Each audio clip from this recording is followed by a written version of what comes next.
A real mystery can't be solved. Not completely. It's always just out of reach like a light around the corner. You might catch a glimpse of what it reveals, feel its warmth, but you can't know the heart of it. Not really. That's what gives it value. It can't be cracked.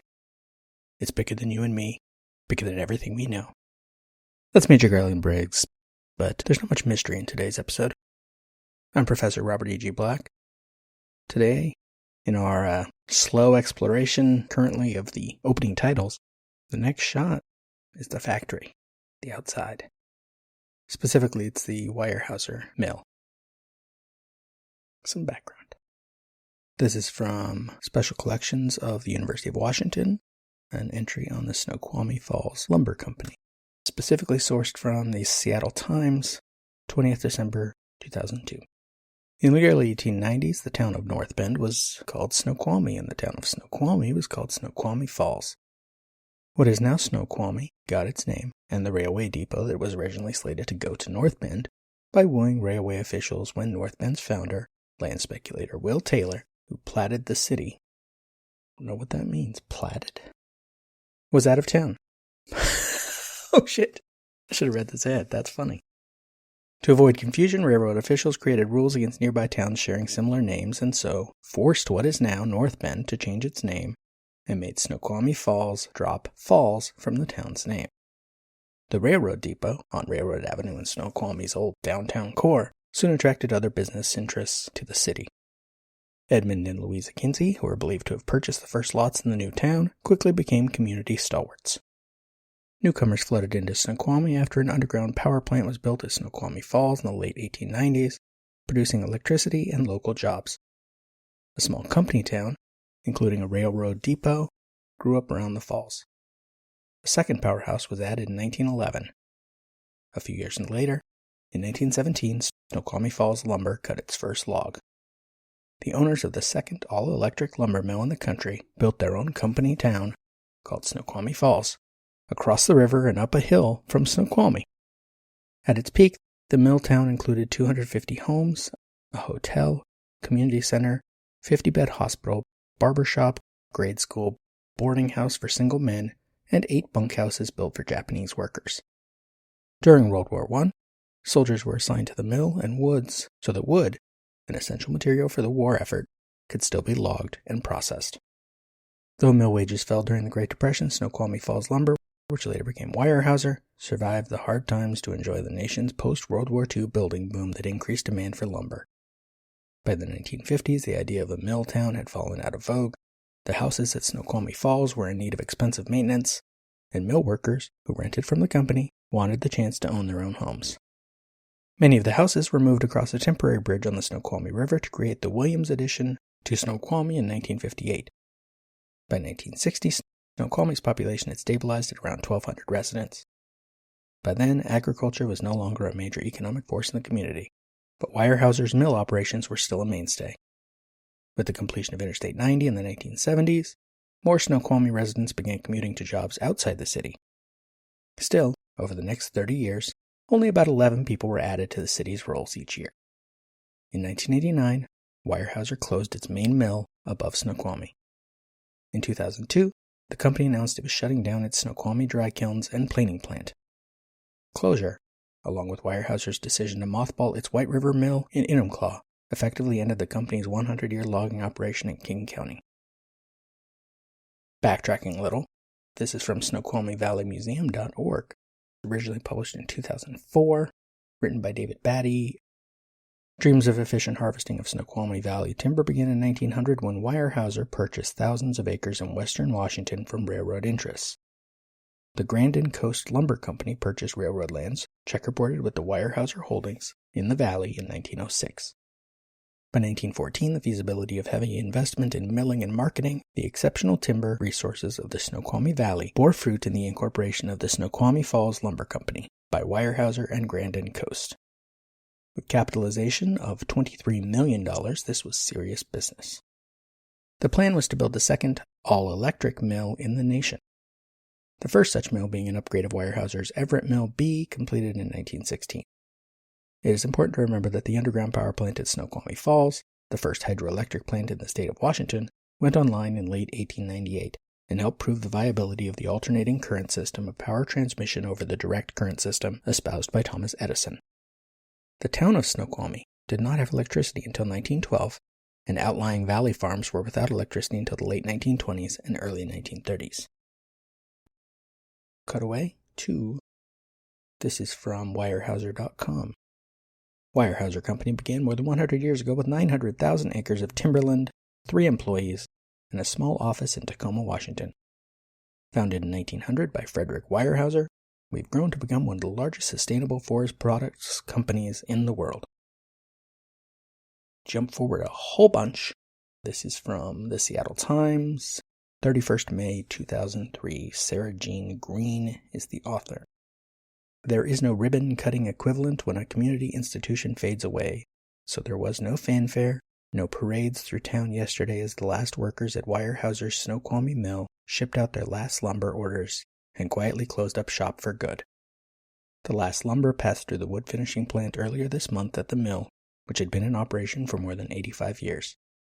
The last planers and dry kiln workers, those who had managed to hold on to their jobs even after a decade or so of layoffs, marked the mill's closure with a steak and baked potato cookout on May 8th, one worker said. When the company announced in October that it was closing its King County operations and would lay off the last group of about 110 Snoqualmie workers, it didn't come as much of a surprise. The Snoqualmie sawmill was shut down in 1989, and another mill was dismantled in the early 1960s, leaving only the wood finishing plant and dry kiln. Those facilities will now be mothballed, their machinery salvaged, and moved to other locations, said company spokesman Frank Mendizabal. Now, this factory we're talking about is, of course, not just seen here, but is seen in the 9th episode of Season 3, in particular when Bobby is outside breaking open the capsule left behind by his father. You can see the old, broken down, leftover bits of mill that are still there. Most of the main sawmill was shut down in 89. There was a fire in February 89 that destroyed much of the plywood plant. But it was a couple months before the closing in 89 that the Twin Peaks crew visited and got shots for the series that we see. The saw blades, the logs being cut, the establishing shots that we all know. This location is being developed. This is from livingsnoqualmie.com, 17th May 2017, by Dana McCall. It's been almost 5 years since the city of Snoqualmie annexed nearly 600 acres around the old Weyerhauser mill site in the mill planning area of the city's urban growth area. Now the public can finally see what's being planned for part of the area. Promised development of the old mill site, located a few miles from downtown Snoqualmie, will be presented at a combined public open house. Blah, blah, blah. This already happened, so the development has not really happened that much yet. But you can find on snoqualmiemill.com a site plan. Snoqualmie Mill Master Plan organizes the site into 3 planning areas.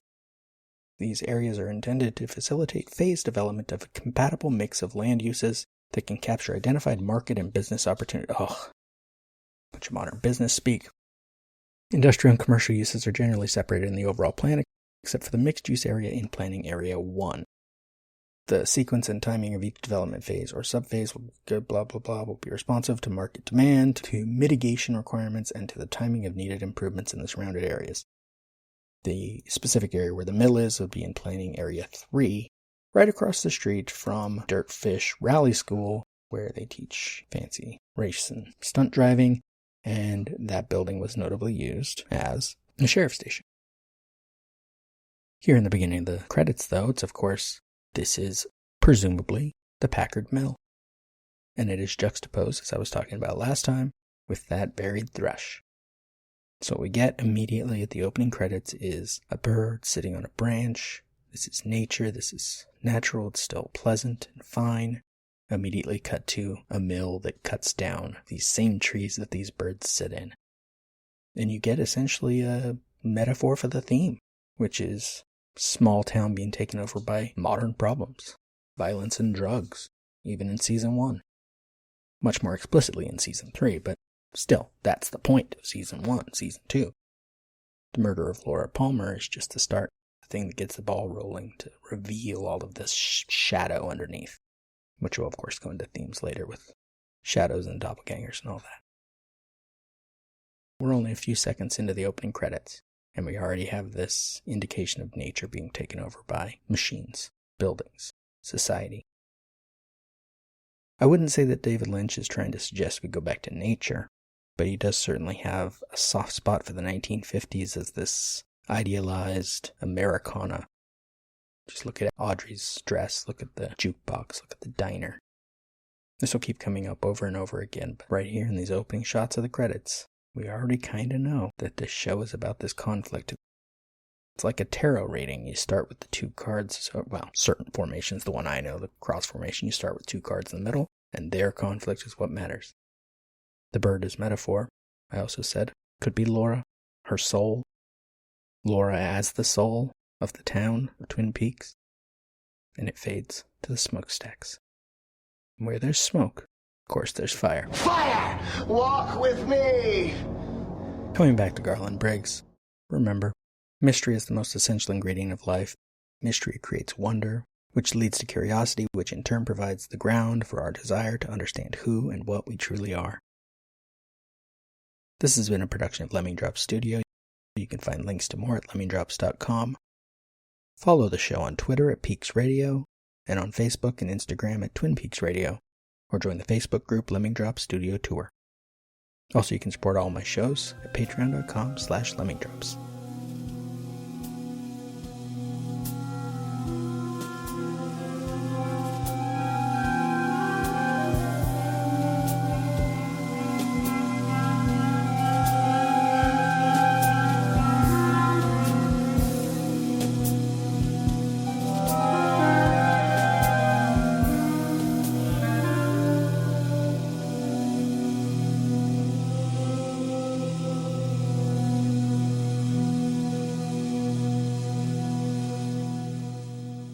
The owls may not be what they seem, but they still serve an imperative function.